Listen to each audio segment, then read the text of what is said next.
Hello and welcome to episode 48 of the podcast, The Pocket Stylist. I'm Lisa Talbot and today we're going to be talking moving forward. And what do I mean by that? So I am thrilled to be joined by Eleanor Tweddell, who I met, must be about 2 years ago now, when I spoke at an event. But let me introduce you to Eleanor. And Eleanor, you tell everybody a little bit about you and explain how we met, because we met through one of your amazing initiatives called Another Door. So first of all, hello.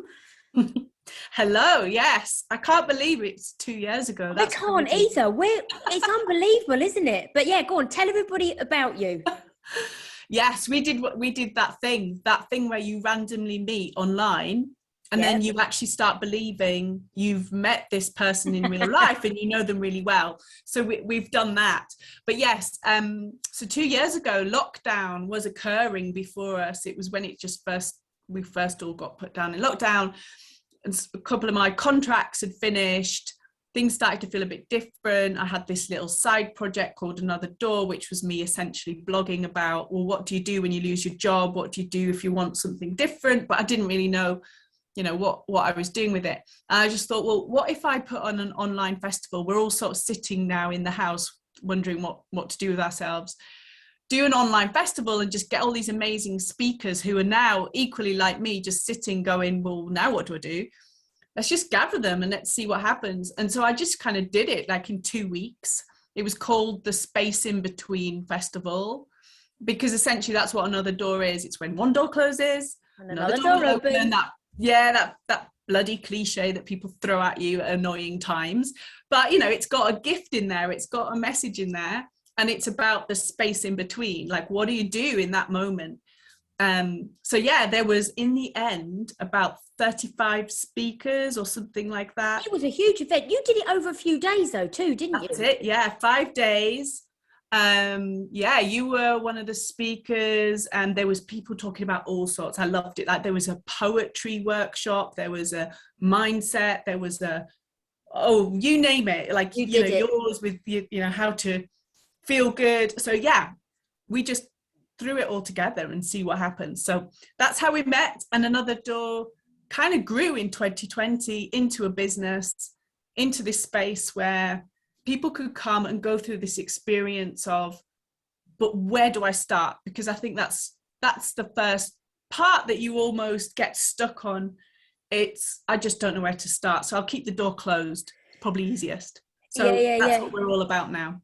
And you know what's really interesting, isn't it? Because if I love the whole concept of another door. I just love it because you know what I think what happened where, we've all talked about this before, but with lockdown, what it did in certain cases, it forced us to think differently.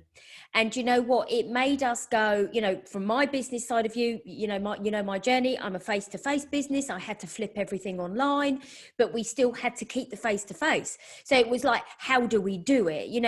So many of us could have stuck our heads in the ground and gone, I'm not doing this. But actually we thought, no, hang on a minute. I kind of relate it back to this whole fight or flight mode. I went into fight. I'm not letting what I've built up for the past 15 years go to pot. So I think the whole Another Door kind of is great from that perspective, but I fully understand for other men and women who worked for a business or worked for somebody else. They may have even been sitting there, you don't know, do you, over the past year before thinking, do you know what, I like what I'm doing, but I'd love to be doing this. Or I really find that maybe I've reached my ceiling point here, but I don't know what to do next.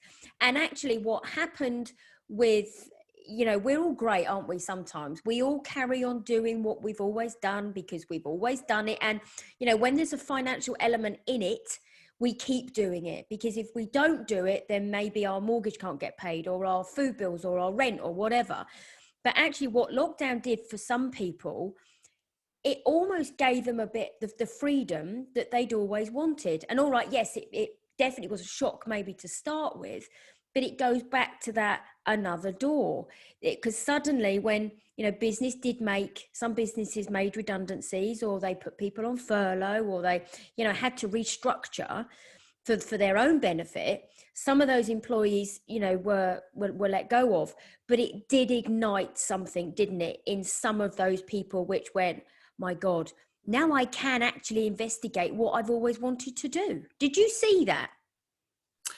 Yeah, it's such an interesting concept. And I think, well, I think before lockdown, that kind of thought process existed anyway. So, you know, I wrote the book Why Losing Your Job Could Be the Best Thing That Ever Happens to You. I wrote that 5 years ago when I was made redundant, and I just felt like, well, maybe it's a good thing. I was absolutely devastated to lose my job. It was awful, but I had to keep hope that it's going to be all right. I mean, why wouldn't you get up every day and think, well, maybe it's going to be all right? You know, it's a better place to be, isn't it? So I think that's always been there. I think certainly in the last couple of years, what it's done to everybody in whatever circumstance is show us possibility, show us that things can be done differently. And like what you say there, Lisa, it's sometimes we just assume it is what it is and we don't challenge anything. It's like, well, no, that's just the way it is for me. That's who I am. That's, you know, this is my lot. We don't challenge it. Whether you've been made redundant or you're just starting to have those feelings in work that, well, there's a different way. We have been shown there's a different way, because how many people before lockdown said, well, no, I can't work from home. I can't do this. I can't do that. You know, all about these kind of barriers and stories we've told ourselves and we believe in suddenly disappeared. It's like, oh, we can survive if we all have to stay at home for 2 years, you know, oh, we can think differently. And it's not saying it's easy, it's saying there's possibility. So yeah, I think there's been a shift in possibility and people actually going, wow, there might be another way, and it might be that I can do something, and why not explore that? Why wouldn't you want to just have a go? I love that word, possibility. And I think you're so right. It's that whole, there could be a possibility of me doing this. And in some ways, you know, I know, you know, COVID has been devastating, absolutely devastating for so many people. But what it did, it pressed the pause button on life. And whether you're, you know, it made you look at things very differently. And, you know, you talk about possibility. It's silly things, isn't it? You know, I'm a massive shopper, right? So I love the high street. I still go to the supermarket because I like that touchy feely of going around. I'm visual. I love to see the products. But suddenly, and I had always done that. Suddenly when that came, I was like, oh, I'm going to now look at online shopping, which for me is a bit like, whoa there, you know, from a food perspective. But everything changed. I thought, do you know, I'll give it a go. I'll give it a go. And that's where you said about the possibility. And do you know what I did? I gave it a go. I haven't reverted back. Because now I've actually worked out that the time I save by not wandering around the food shopping, or the money that I also save because I'm much more strategic in what I'm buying, has actually worked out well. I do the same with the dog food. You know, all the dog food now is online. So it showed, you're absolutely right, possibility. Where do you, because I think we then started speaking, didn't we, about, I know certain people, because I've worked with some of the ladies who literally, they got made redundant. And they suddenly went, do you know what? I'm going to set up my own business. And it was, you know, some stayed in the industry they were in. Others did a complete 360, you know, and set up dog walking businesses and things like that. Did you see that along the way from certain ladies and gentlemen as well? Yes, definitely. And one of the things that we did, so Another Door is essentially, the foundation of it is this 5 steps that you work through that asks you questions and provokes you and pokes you until you kind of get to a point of like, right, okay, I'm going to do this. And I know we don't why. like that kind of thing though, do we? Sometimes we don't like to be poked in a way that makes us think. And actually we need that to challenge us, to make us feel, what do they say? If it's not scary, it's not worth doing. Yeah. It is, you've got to get uncomfortable, and you're right, we don't like it. So it's a struggle, because when people lose their job, all they want is another job. You know, that's what they think they want, and that's not exactly what we do. We don't do it directly, we do it indirectly. So most people will lose their job and say, I just need help doing my CV. can you help me with that? That's kind of the number one request. And it's like, well, yeah, I mean, you can, but really it's pointless, because until you really have done the work, and as you say, ask yourself uncomfortable questions, you're not going to do an amazing CV, because your heart's not in it. You don't know what you're looking for. You haven't celebrated all your achievements. You haven't gone wider in thinking about yourself. You're just going to do a great CV, which has no heart and soul and energy in it. So a lot of our work is, yes, poking and asking questions. And you're right. You know, we ask 32 questions in our experiences, which can feel overwhelming for people. But what we say is, go deeper in the ones that resonate or you get curious about. Just pass over the ones you don't, but keep going back to it and keep asking yourself, and now make it part of your exercise. Like, it's a daily mind training almost, that you're like, okay, ask myself a question.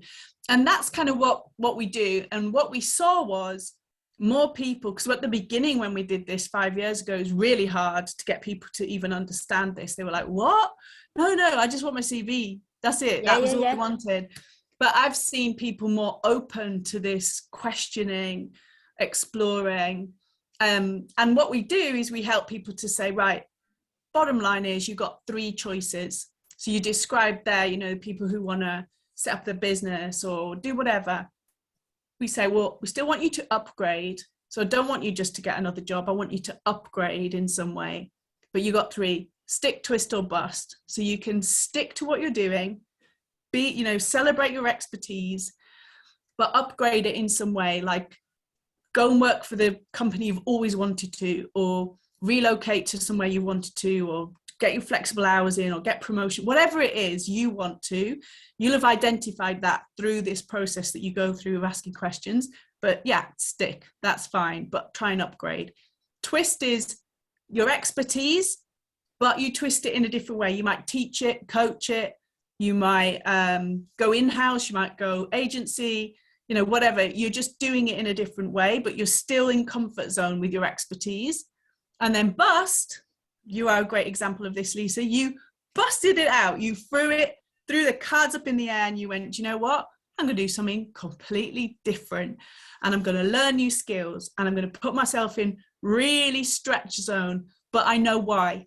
I really want to do this, and I know why. So stick, twist, and bust is your choices if you want to make your next move, a good experience, a better experience. But it doesn't mean that, that's it. Because a lot of people that we see, they kind of maybe step out a little bit, they stick at first, but actually the longer term goal is to bust or twist. But this notion of you have a choice is the most important thing. So yes, we've seen people definitely have a more open mind to this whole process, but essentially the choices are still the same. You've got 3 choices to make. I love that. Stick, twist, or bust. But when you explain it, it's so right, isn't it? Because if you think about it, when people are looking for another job, they always want the job that's got a little bit more money, or they want a little bit more responsibility, or they're never necessarily looking to move sideways. They want to like that next little step up the ladder. And I think stick, twist, and bust, it is wonderful. And I think, everybody's different. We're all different personalities, aren't we? We all handle things very differently. Our own personal circumstances are very different, to enable us to do the stick, twist, or bust. And I think it sometimes is how we almost challenge ourselves. You kindly said that, when it happened to me, I was like, whoa, okay, let's do it. I was in a very lucky position that I was able to do it and go, well, I've got nothing to lose here, but I've got so much to gain. But I was lucky I had the stability to still do it, but sometimes that's where it's really exciting. And that's kind of when I can get really excited, and during the lockdown, I had my twins were, so what were they, 16? They'd just not done their GCSEs, but they were here. My husband worked all the way through it. But I just literally threw myself into, what can I do? How can I do it? How can I keep getting my message out there? How can I actually still help those clients that have been with me for years and years? And do you know what? I think different people cope in different ways. My coping mechanism was head down, get into the work, and let's just see what we can achieve. And I get that it's not everybody's, you know, mindset and things like that. And we all do things differently, but we can still do your stick, twist or bust mechanism. And I think what's really interesting, you know, sometimes we need that prodding to go, oi, have you thought of this? Oi, Yeah. have you thought of that? And actually that's when it gets everybody's mind moving. You're involved in something else now though, aren't you? And it's along a similar line, but it's what maybe we would call more softer, a little bit gentler. And tell us about that now. Yeah, so another door, it's still another door. But as I say, what we were doing was focusing on job loss and getting people into this space of upgrading. And we still do that. But what I saw last year, and I was really trying to work out and listen to what was happening, was more people saying, well, I think I want change, but I'm just not sure. And as you talked about before, there's a little bit of fear in there, or there's uncertainty, or they haven't been pushed, they haven't lost their job, but they're still thinking, you know, yeah, I kind of think I do want something else, but I'm just don't know where to start. So last year I ran a few programs like Reinvent Yourself in Your Next Chapter, and it was all about this kind of, it felt like it was not forcing people, but it was very intentional. You know, this is, you will escape, you will leave, you will, you know, all of this sort of language. Yeah. And I realized that actually that might not be for everybody. It's got to be a bit gentler. And I think especially now we're coming out of lockdown, lots of things are changing around us. Things need to be gentler, and there's got to be more self-care, probably more awareness of external environment. So this rethinking is our theme for this year. And it's about helping people to rethink through their lens. And it's like gentle nudges, which just challenge the things that you think are just what they are, and say, yeah, but what if there's a different way? And so it's not about necessarily huge, big decisions, life-changing decisions, which can sometimes feel overwhelming. You could be just at work and think, God, I don't like this. Well, have a think about, why don't you like it? Before you leave, just stop and think, hang on, what is it that's going on here? So rethink is almost stopping and going backwards a little bit, just to be more aware of what's happening before you make the forward-looking decision. So, you know, that example at work, a lot of people last year came to us and were working with us after they'd left the job. I hated it, I handed my notice in, I'm done. And actually, some people regretted it a little bit, some people, fine, crack on with whatever you make a decision, just always future think and forward you must go. But if you sit and think, but what is it? Is it a person? Is it the work I'm doing? Is it me? Am I not helping myself? You know, we've all got these things that we start telling ourselves, you know, oh, this bloody meeting, I hate these meetings, I hate these meetings. Well, if you keep telling yourself that, you're always going to be anticipating the meeting, aren't you? Exactly. You're always going to hate it because you told yourself you're going to hate it. And how many times do you think, oh, this bloody this. And actually at the end of the day, it wasn't actually that bad really. And even if it was, well, who cares? You got to the end of the day. So it's working on yourself. It's rethinking, it's disrupting and tuning in a little bit more to, hang on a minute, what is really going on here? So that a few things you can start changing, which actually don't put you in the fear zone. There's nothing to fear about actually looking forward to a meeting, is there? It's really interesting you say that, you know, because when I go up to Westfield in Shepherd's Bush, right, on a good day, it's 45 minutes. On a bad day, it could take me 2 hours, right? Just depends on how the M4 is running, right? And I do in the morning, I think, oh no, I love going to Westfield, right? I love going, I love the shops, I love the environment. I dread the drive. And I sit there and I think, oh God, I wonder how long it's going to take. But then literally it's exactly like you said. I get up there in 45 minutes and I think, why were you worried? And then I think, well, I've got to come back. It's fine. I'll still be back in time for what I need to do, blah, blah, blah. But it's so true. Do you know, I think sometimes as well, we are great sometimes, actually, aren't we, about focusing on sometimes the negative. Mm-hmm. And then we fail to actually look at the positive. So what sometimes we do is we're very good at looking back, but sometimes we don't look back with a view of how far we've come. We Mm-hmm. just go, oh, do you know what, we're, like you said, the meeting, or it could be somebody goes to a meeting and dreads the meeting in your example, but it could be that when you first went to that meeting 6 months ago, you never said anything. Then in 3 months you started talking more about it. Then it could be in the 6 months fast forward, you're presenting the meeting, so you kind of don't look back and go, actually, do you know what, when I first went in there I never even said a thing. Fast forward it, now I'm holding the meeting. And we're very good, I think, as individuals of going, do you know what, let's look back, but actually let's not look how far we've come forward in comparison to where we were. Yeah, so true. It's so true. And it's just that disruption, you just a little bit of disruption to your thinking and giving yourself a little bit of space. Sometimes it's just space to do nothing. That's enough disruption. But we're so wired to be busy and fill our days, because then that makes us feel very productive. Like, well, unless I've got a full calendar, unless I could talk a lot about, oh my God, busy, busy, busy, busy, what am I actually doing? So we're pre-programmed to believe that's right.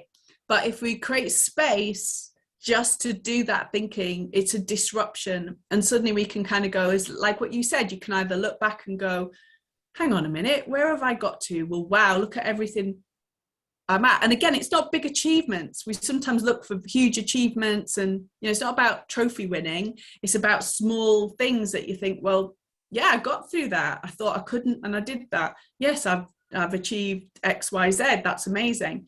So there's definitely elements of that. And then I think the other side of it is, yes, that kind of future part of it. So what do you want to take into your future? That's the other part of rethinking that you can do. You can kind of go, well, when I step forward and tomorrow will come, how am I going to show up tomorrow? How am I going to step forward? Maybe some things today I want to let go of. I don't want to be that person that wastes time getting anxious about X, Y, Z, or is worrying or putting wrong energy in the wrong place. How do I actually look forward to my work tomorrow? What could happen that tomorrow I could actually maybe enjoy some of this stuff?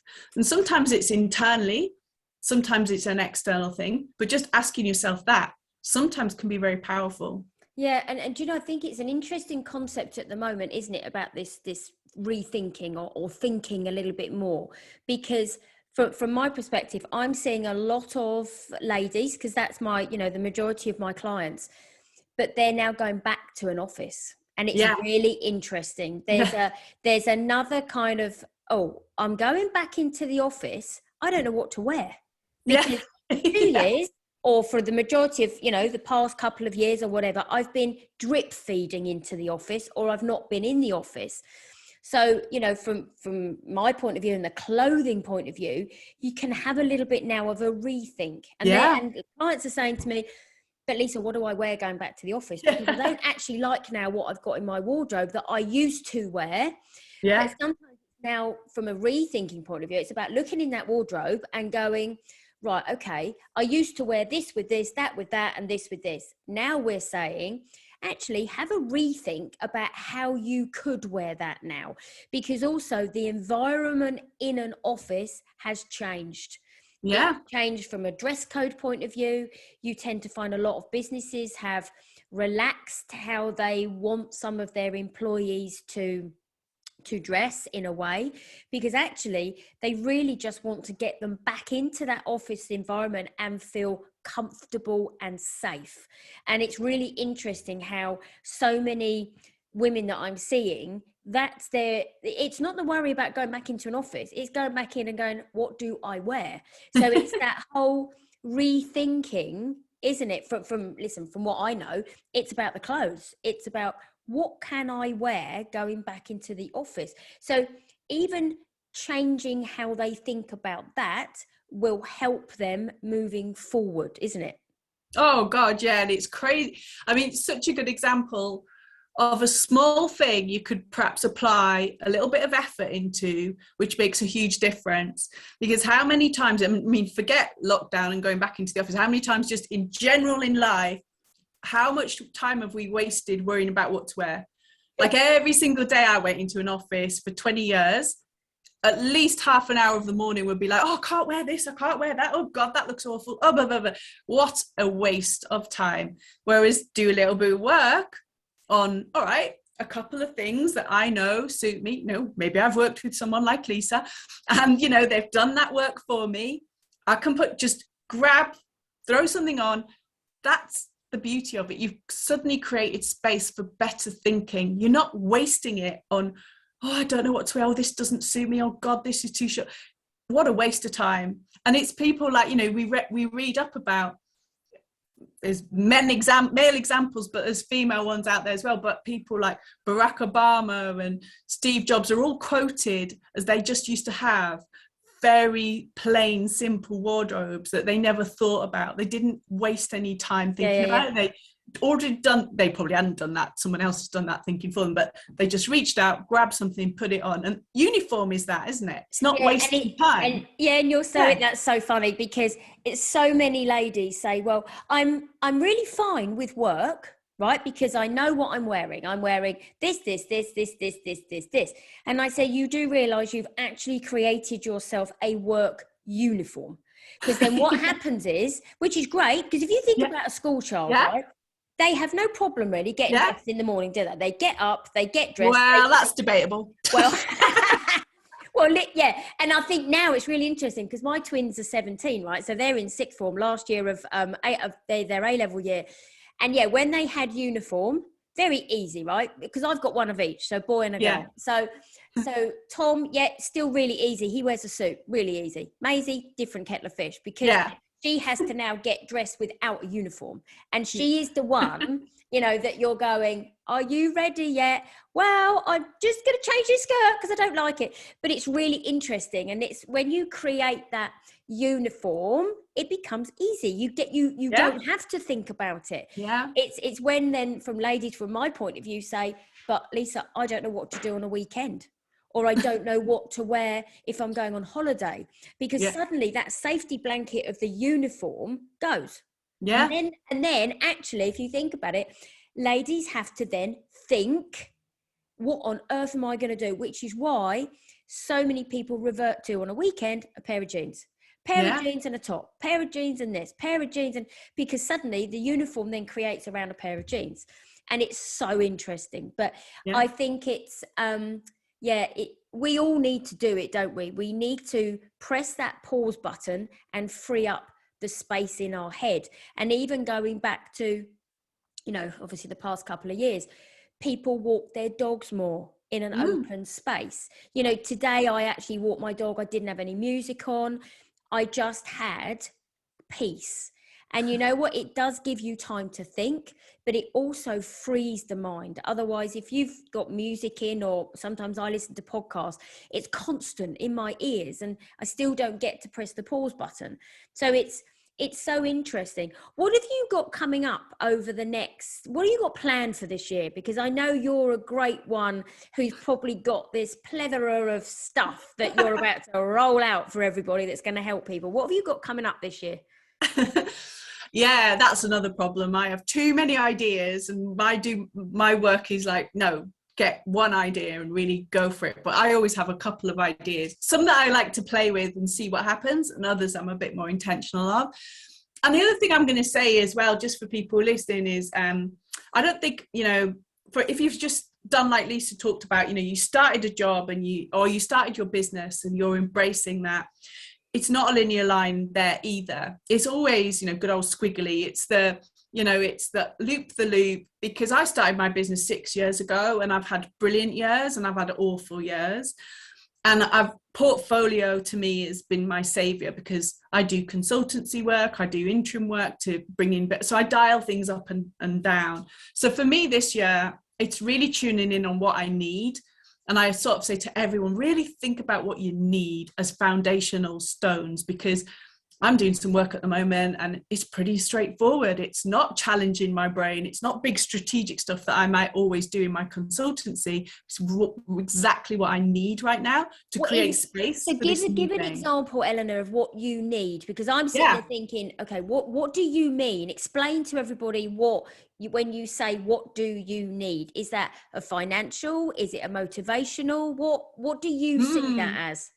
Yeah, good question. So again, it's asking yourself questions on, right, where am I at right now? And needs, it might be financial. So yes, you might say, look, I just got bills to pay. I've got X amount of time before I've got to pay this. This is what I need to do. And that's where I focus.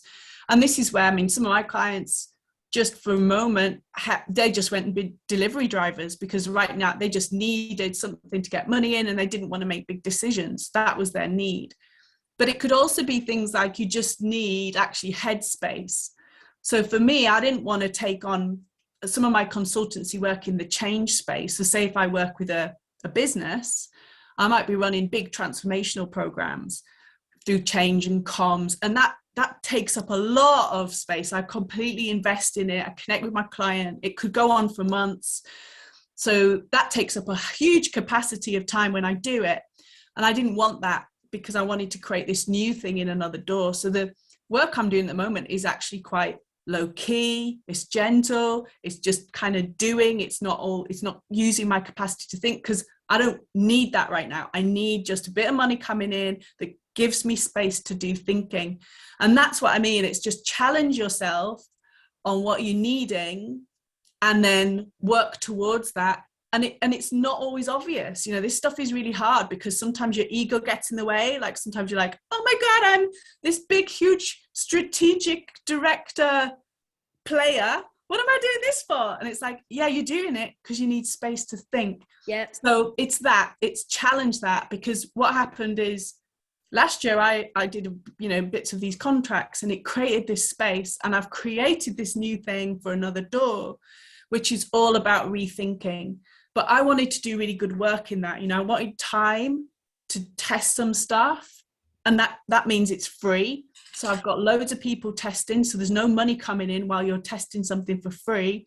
So I got to think of a different way to bring money in while I'm testing this new thing, seeing how that works.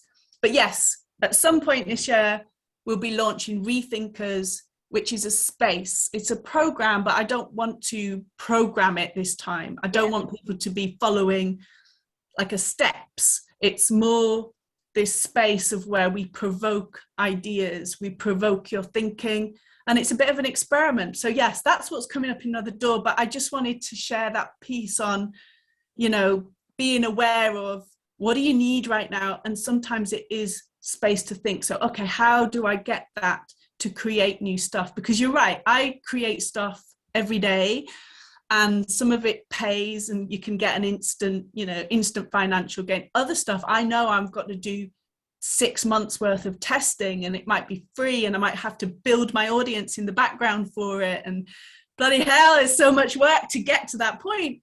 How am I going to pay bills in the meantime? Okay, I need to just get something that's really easy or, less heavy going. So yeah, that's what it is. But we know, don't we, when we started off this conversation about even people have started up their own businesses, half the time we have to do some stuff for free because we need to gain that whole no trust. And that's how we work it all out. So it's such an interesting concept. I love the whole, it probably goes back to my HR days, the HR recruitment day. It's for a big corporate, I worked there for like 15 years. Yeah. And I don't think you ever lose that kind of corporate. It's really interesting. I absolutely loved working for this big corporate, but majority was because of the people. Yeah. I love people. I love all types of people, from every walks of life. And I think I probably get that from my mum, who, everybody was treated exactly the same way. And I think that's a brilliant way to be because, I think everybody has that beautiful interest in them. You just can pull it out of them just by talking to them. So I think it's really interesting. I don't think you ever lose the corporate side. I still, even now, when I write an email, I have to reread it because I write it like I'm writing it to the CEO. And I have, when you read it and you go, oh no, I need to really change my wording. Yeah. But it is, it's one of those things. Eleanor, I have just loved talking to you today. And you know what? I've been desperate to talk to you for months. And you've always been really busy. And it's because I just love that whole concept of another door. I think it's the hope. I think that's what I love the whole thing about. There's always hope. And I think another door, I think kind of resonates with me with that one, because do you know what? I'm a kind of massive believer in you can be whatever you want to be. You just have to work hard. We always said to our kids, do you know what? I don't care what you do at school, but please work hard. I don't believe in the results that define you. People might not agree with me, but I don't think results define you. But please try hard. And that's all you can ever ask, I think, of anybody, and I think that's where the another door comes in, the little thinking comes in. It's, do you know what? Just be brave and try, because if you don't try, you'll never know. So so thank you so much for taking the time to chat to me. I hope everybody has enjoyed listening to this one today, and we will see you all again next week. Thanks, Eleanor. See you soon. Bye. Thank you very much. Bye.